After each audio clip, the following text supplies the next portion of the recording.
कि एक एक बिस्मिल के जमीन के चक्कर में बेटा अपने बाप की गर्दन उड़ा दे रहा है। अल्लाह अकबर। माँ को साल में एक साड़ी नहीं पहना सकता, वो बेटा हर साल जाकर मज़ार शरीफ पे चादर डाल रहा है। मेरे भाइयों, माँ बाप की पहले खिदमत करो। इसलिए ज़रा सुनो, घर जाना माँ बाप से कहना, माँ का चेहरा इतना चमक रहा है तो हुजूर ताजुश्शरिया का चेहरा कितना नूरानी होगा। ज़रा मोहब्बत के साथ बोले सुभान अल्लाह। हजरत तशरीफ फरमा है, चेहरे की ज़ियारत करें। ज़रा झूम कर पढ़िएगा, प्यारी माँ मुझको तेरी ही दुआ चाहिए, तेरे आंचल की ठंडी हवा, सुनिए, तेरी खिदमत से दुनिया में इज्जत मेरी, और ओ माँ तेरे कदमों के नीचे है जन्नत मेरी, तेरे कदमों के नीचे है जन्नत मेरी। मेरे भाइयों याद रखना, अगर माँ बाप तेरे घर में नाराज है, माँ बाप को नाराज करके उमरा पे उमरा कर रहे हो, माँ बाप को नाराज करके गरीब नवाज की बारगाह में हाजिरी दे रहे हो, जरा सुनो सुनो, मदीने वाले मुस्तफ़ा की बारगाह में एक सहाबी आए, नौजवान सहाबी, यमन के रहने वाले सहाबी गए। अल्लाह अकबर, जरा गौर से सुनिएगा। यमन से आए गए, मदीना मुनव्वरा हुजूर की खिदमत में हाजिर हो गए। या रसूल अल्लाह, मैं यमन से आया हूँ। जवान सहाबी गए, या रसूल अल्लाह मैं यमन से आया हूँ। बोल मेरा सहाबी आया है क्या करने? या रसूल अल्लाह, अब तक की जिंदगी तो मैंने यमन में माँ बाप के पास गुजारा है, लेकिन अब जो बाकी की जिंदगी है, अब मैं मदीना शरीफ आया हूँ, आपके कदमों पे बाकी की जिंदगी को निछावर करने आया हूँ, दोबारा लौट कर यमन नहीं जाऊंगा।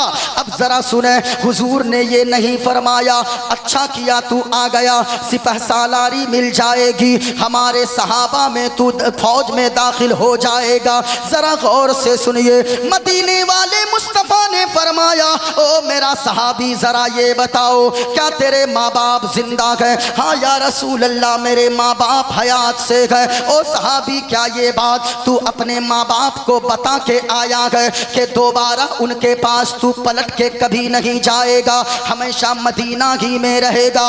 या रसूल अल्लाह, हाँ बता कर आया हो।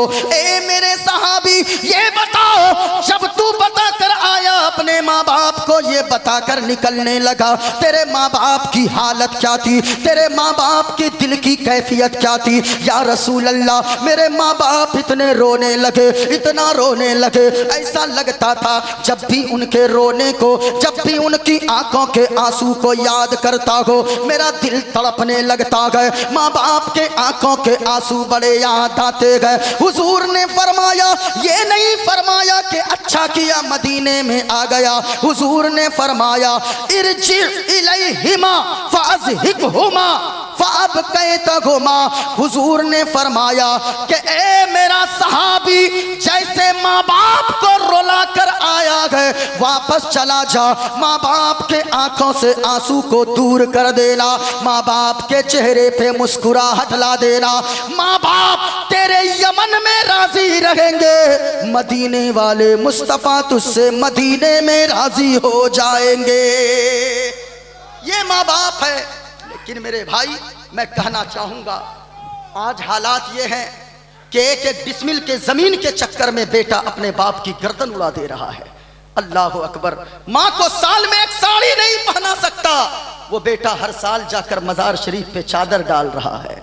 मेरे भाइयों, माँ बाप की पहले खिदमत करो। इसलिए ज़रा सुनो, घर जाना माँ बाप से कहना, तेरी खिदमत से दुनिया में इज्जत मेरी, और ओ माँ तेरे कदमों के नीचे है जन्नत मेरी, तेरे कदमों के नीचे नीचे है जन्नत मेरी उम्र भर सर पे साया तेरा चाहिए प्यारी माँ मुझको तेरी दुआ चाहिए तेरे आंचल की ठंडी हवा चाहिए। वाह सुभान अल्लाह। मैं कहाँ छोड़ा था आप लोग को, याद है किसी को? क्या तकरीर आप लोग सुनते हैं रे भाई? बीच में कोई कोई मोबाइल चला रहा है, यहाँ भी मोबाइल नहीं छोड़ रहा है। अल्लाह अल्लाह। हाँ, वो लड़का जो उसका गरीब शख्स का वो जवान हुआ नेक, इतना बड़ा नेक बना, इतना बड़ा नेक बना, दिन भर जंगल में लकड़ियां काटता, बाजार में लकड़ियां बेचाता, जो पैसे होते उन पैसों के 3 हिस्से करता, एक हिस्सा अल्लाह के रास्ते में सदका कर देता, एक हिस्सा अपने ऊपर खर्च करता और एक हिस्सा अपनी बूढ़ी माँ की खिदमत पे खर्च करता था। अचानक एक दिन माँ कहने लगी, ए मेरे लाल, ए मेरा बेटा, तेरे बाप दुनिया से जाने से पहले तो तेरे बाप ने कुछ नहीं छोड़ा, लेकिन एक गाय की बछिया छोड़ा है। फला जंगल में चला जा, जंगल में जाकर दुआ करना, वहाँ अल्लाह की अमानत में वो छोड़ कर आया है। जंगल में चला जा। ये नौजवान जंगल में गया, दुआ करने लगा, ए पाक परवरदिगार आलम, ए खालिक कायनात, ए रब्बे काबा, मेरे बाप ने जो गाय की बछिया तेरे अमानत में दिया था, मुझे गाय की बछिया वापस कर दे। अल्लाह अल्लाह। अभी वो नौजवान दुआ मांग रहा था, अभी दुआ मांग कर हाथ को चेहरे से नीचे भी नहीं लाया था, एक बड़ी सी मोटी तगड़ी गाय जंगल से निकली, इस नौजवान के बगल में आकर खड़ी हो गई। सुनो, अपनी औलाद के लिए एक झोपड़ी ही छोड़ कर जाओ, लेकिन हलाल की झोपड़ी होनी चाहिए। एक कमरा ही छोड़ कर जाओ, लेकिन हलाल का कमरा होना चाहिए। क्यों? हराम में बरकत नहीं है, हलाल में अल्लाह ने बरकतें रखी है। हलाल का एक पैसा छोड़ कर जाएंगे, उसी पैसे में अल्लाह आपकी औलाद के लिए बरकत अता फरमाएगा। अल्लाह अल्लाह। जरा सुनिएगा, बड़ी सी गाय की रस्सी को पकड़ा, घर ला लिया। माँ कहने लगी, बेटा जाओ बाजार में बेच कर लाओ। बाजार लेकर गया, बाजार में बहुत सारे ग्राहक आए।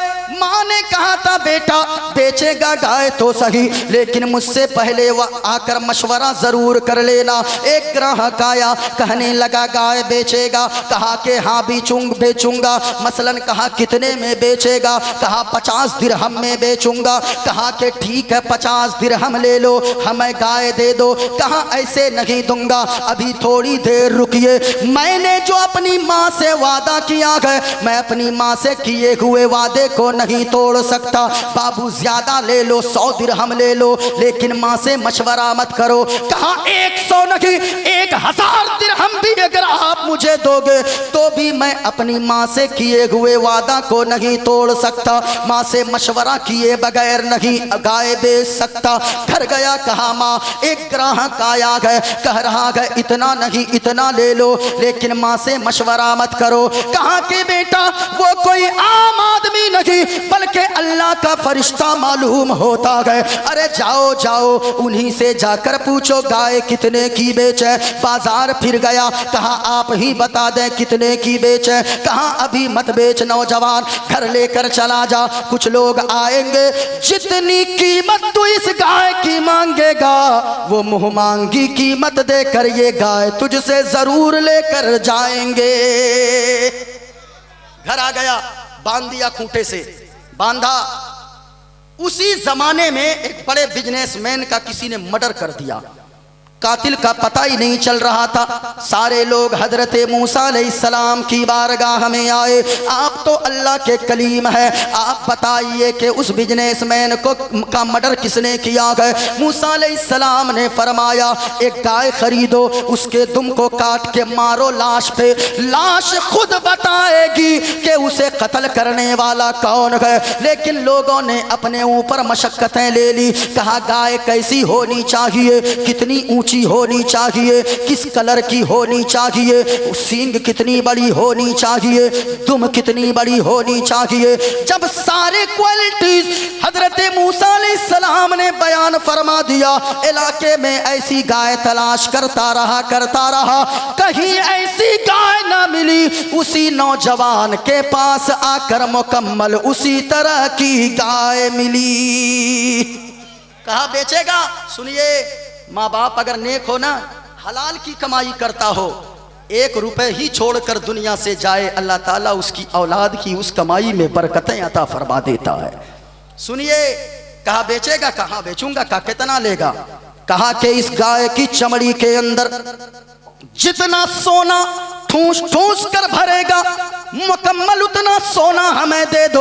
वो बड़े बिजनेसमैन का मर्डर हुआ था, वो मरता क्या ना करता, कातिल का पता लगाना था। उन लोगों ने गाय के चमड़ी के बराबर जितना सोना आना था वो सारा सोना दे दिया, गाय लेकर चला गया। यहाँ क्या पता चला लोगों, मैं आपसे कहना चाहूँगा, हराम की अगर आपने 5 मंजिला बिल्डिंग को छोड़ दिया औलाद के लिए, हराम की कमाई करके अगर 10 बीघा नहीं 100 एकड़ जमीन भी आपने छोड़ दिया औलाद के लिए, अगर हराम की कमाई की आपने 10 करोड़ की गाड़ी अगर छोड़ दिया, कोई जरूरी नहीं है कि अल्लाह ताला आपके बेटे की कमाई में खूब बरकत दे। हमने तो यहाँ तक देखा है 70 साल तक आदमी पैसों को जमा कर करके, झूठ बोल के, चोरी करके, डकैती करके, सूदखोरी करके पैसे जमा किया।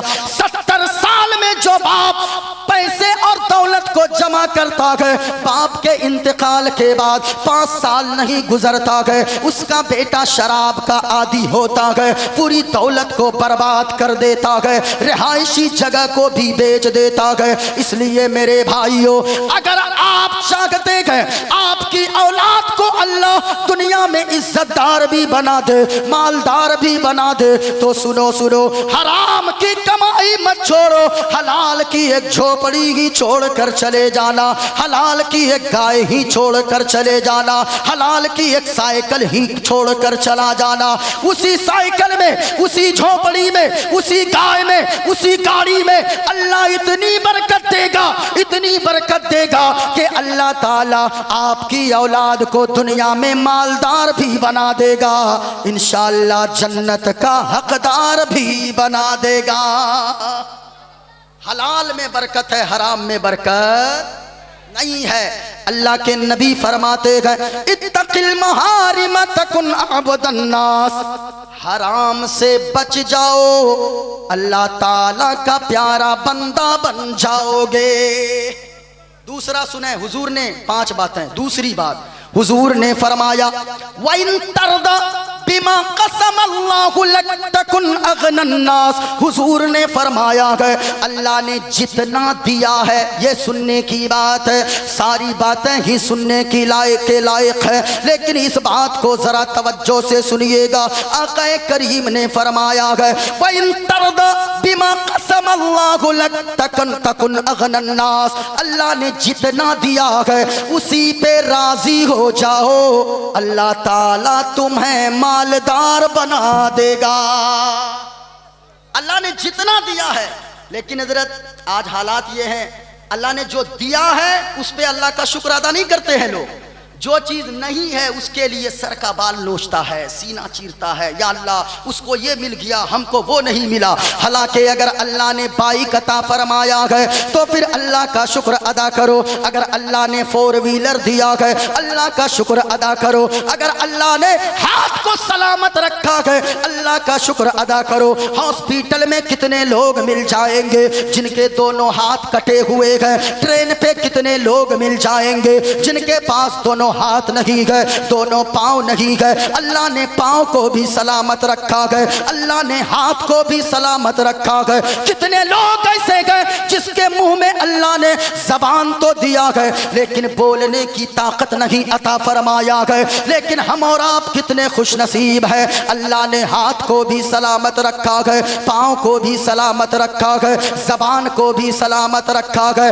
इसलिए जितनी चीजें नेमत है, ये बड़ी बड़ी नेमत है, जितनी नेमत है हमारे पास अल्लाह की दी हुई मौजूद है। मुसलमान वो होता है जब नेमत मिले तो अल्लाह का शुक्र अदा करता है, और अगर कहीं पे नुकसान हो जाए तो कहता है अल्लाह जो करता है मेरी भलाई के लिए करता है। मुसलमान वही होता है। सुनिए, आज जो चीज है ना उस पे आदमी अल्लाह का शुक्र अदा नहीं करता, उस पे खुशी जाहिर नहीं करता। जो चीज नहीं है उसके लिए आदमी बेचैन रहता है। एक बादशाह था, बादशाह मौलाए रूम ने, अल्लामा रूम ने अपनी किताब में लिखा, मसनवी शरीफ में एक हिकायत फरमाते, एक बादशाह था, बादशाह अपने वजीर को बुलाया और बुलाकर कहने लगा, ए मेरा वजीर जरा ये बताओ, मेरे पास इतनी दौलत है, नौकर है, चाकर है, बंगला है, सारी चीजें हैं, लेकिन मैं रात को सोता हूँ मुझे नींद नहीं आती है। लेकिन मेरा नौकर चाकर देखता हूँ जहाँ फुटपाथ पे गमछा रुमाल बिछा देता है वहीं चादर पे लेट जाता है, खर्राटे की नींद लेता, खर्र खुर पूरी रात सोता है। उसके सुकून की वजह क्या है? इतनी नींद आती क्यों है उसको? इतने सुकून की नींद क्यों सोता है? मेरे पास इतनी जायदाद है, इतनी दौलत है, मुझे नींद नहीं आती है, सुकून की। सुनिएगा, वजीर ने कहा, बादशाह ये जो आपकी सल्तनत है, ये जो आपकी दौलत है, जायदाद है, यही जायदाद, यही सल्तनत आपको सोने नहीं देती है, सुकून लेने नहीं देती है। कहा वो कैसे? कहा एक नौकर को बुलाइए, मेरी बात मानिए।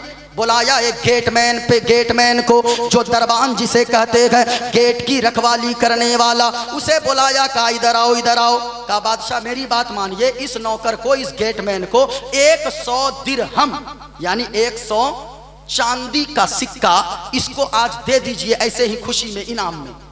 आया, कहा के दे दिया जाए। वजीर अंदर गया, 100 सोने का, 100 चांदी का सिक्का निकाला, 100 में से एक चांदी का सिक्का अपनी जेब में रख लिया। बच गए कितने? अरे बोलो ना भाई, 100 में एक निकाल लिया, कितने बच गए? 99। उसी को रुमाल में बांधा, गिरा लगा कर दे दिया और 100 सिक्के कह कर दिया। कहा के बादशाह ने तुम्हें 100 सिक्के दिए हैं, खुशी में ले जाओ घर। अब मुकम्मल पोटली को उठाया, रखा कांधे पे, गठरी को उठाकर घर पहुंचा। घर पहुंचने के बाद 10 बजे रात में बीवी को बेदार किया, बच्चों को उठाया, कहा जल्दी बेदार हो। का क्या आफत आ गई? कहा आफत नहीं आई है, बादशाह मेरे काम से खुश होकर 100 चांदी के सिक्के मुझे दे दिए हैं।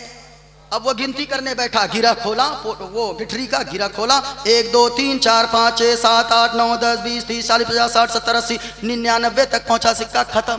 फिर दोबारा गिनती किया, फिर 99, फिर तीसरी मर्तबा गिना, फिर 99, क्योंकि उसे तो 100 कह के दिया था। वजीर ने